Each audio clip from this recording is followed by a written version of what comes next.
welcome back to Overdrive on a Thursday. Jim Taddy with you in studio alongside Dave Feschuk of the Toronto Star and Struddy from the man cave back home in the basement. They slipped the food tray in yet, Struddy? Yeah, I get 3 meals a day. It's pretty nice. Okay, good. Just in the facilities, the plumbing's okay, good. Everything's working. Tight. All right, let's bring in Mark Masters now, our Maple Leaf reporter. He's going to talk about some tennis as well. Who, when asked, if he was ready to go on, uttered the phrase "Yes, guy." Mark, how are you today? I am doing great. It's a beautiful day, and happy to talk to you guys. Is there an over-under on who wears maybe 2 T-shirts for Leaf reporters? One is, how are you feeling? And second, do you miss Mitch Marner? I mean, if you had people with those T-shirts, you wouldn't have to ask the question. Yeah. I haven't seen any Miss Marner T-shirts yet. It will be pretty fascinating to see kind of the response when he does come back to town. I'm going to miss him. He was an interesting guy to cover, that's for sure. Certainly to watch him play, one of the most talented players I've ever had a chance to cover on a day-to-day basis. And then obviously, I know, sometimes he was a little uncomfortable with the media, but, I find when he wanted to be, he was really engaging. So I'm going to miss him. So obviously, Mark, that's going to be kind of the recurring theme with Matthews. We saw him ranked number 7 by the NHL Network in the top centers in the NHL, and we all know that he's been as high as probably number 2 on that list at various times in his career. But the health thing is the kind of the elephant in the room, right? And he chose not to address it again last night in any real way, other than to say he feels good. I guess we'll see it in real time soon enough, watching him skate at training camp. But what do you make of that question, and how it's going to loom over his season?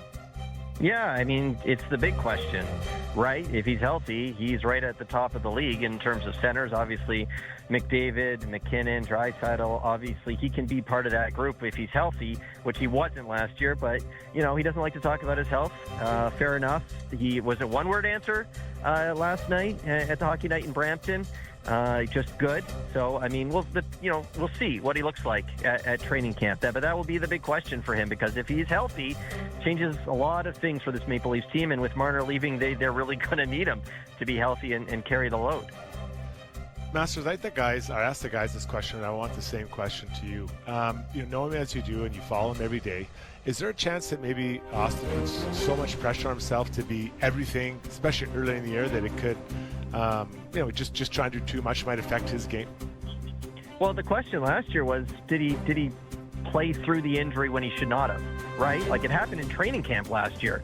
He missed a game, and we're just kind of wondering, he's okay. They downplayed it, and then it turned out to be much more serious than anyone initially thought. Obviously, last year it was his first season as captain, and it felt like he maybe was maybe that on his mind. We don't know. Nobody knows. But he played through it. Wasn't as effective, and eventually needed time off on a couple of occasions. So only he knows, how he kind of deals with that pressure. Certainly in the media, he's always been kind of a cool customer. It's never looked like, there's been times, obviously he's been short with the media. He was certainly all smiles yesterday, but, that's a good question. Only he really knows how much pressure he's putting on himself, and whether that got to him at all last year with the injury he was dealing with.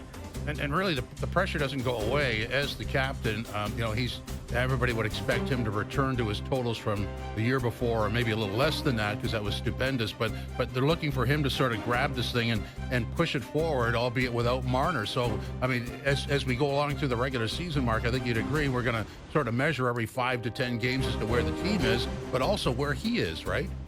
For sure. I mean, you look at how he started that 69-goal season, which, by the way, is still crazy to think of. They had 69 goals in today's NHL. That was so special. He started that season with back-to-back hat tricks. So he's traditionally been a fast starter, goal-scoring-wise in his career. So for sure, early in the year, even in the training camp, even in the preseason games, we'll be looking for cues, even in those first few practices of training camp. I'm sure there'll be a lot of videos popping up on social media of Austin Matthews practicing the first few days of training camp, getting set for his first preseason game.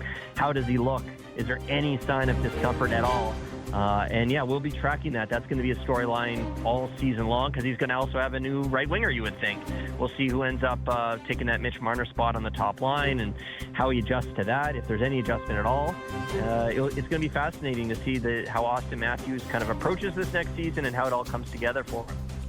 I mean, Masters, we were sort of batting around who might take that spot on the right wing. It feels like Matthews Nyes is a combination for center and left wing, and then Mateus Michelli, I guess, is penciled in as the first line right winger, but it's very much in pencil. I mean, he's been a 40 assist guy at his best in Arizona, but he's never played in a market of this size with this kind of pressure on him. I mean, how do you see that? Who else might make a run for that spot? I mean, obviously Nylander and Matthews could be a combination, but what's your sense of what Berube might do in terms of cycling through players to play with Matthews as the season goes on? That's a good question. I mean, Marner played every game last year. I think the one game he missed, every game but one, the one game he missed, I think it was Max Domi who filled in there beside Austin Matthews, and obviously they've had a good track record in the past playing together. A couple years ago down the stretch, heading into that playoff series in Boston, against Boston, they really caught fire down the stretch. Domi did not have a great season last year, but I like the idea of engaging him right away and saying, hey, big opportunity, let's hit the ground running here. The question, of course, is the Matthews line is likely to get the tough matchups.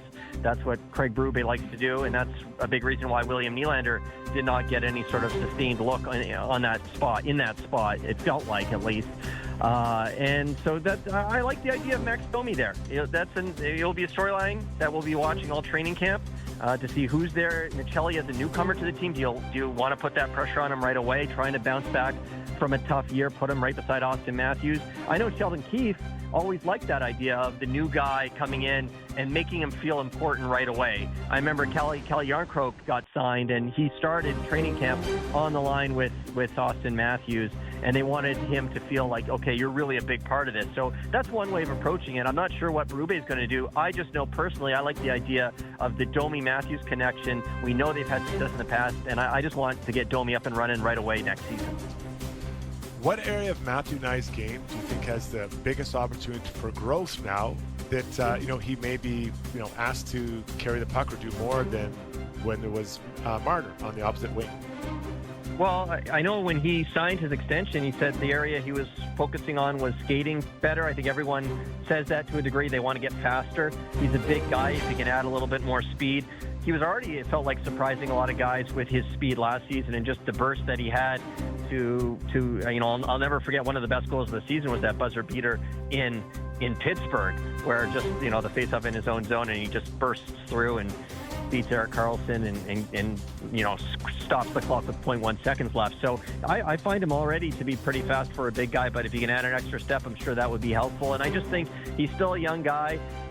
He's just figuring out, even every game, every season, what he can do with that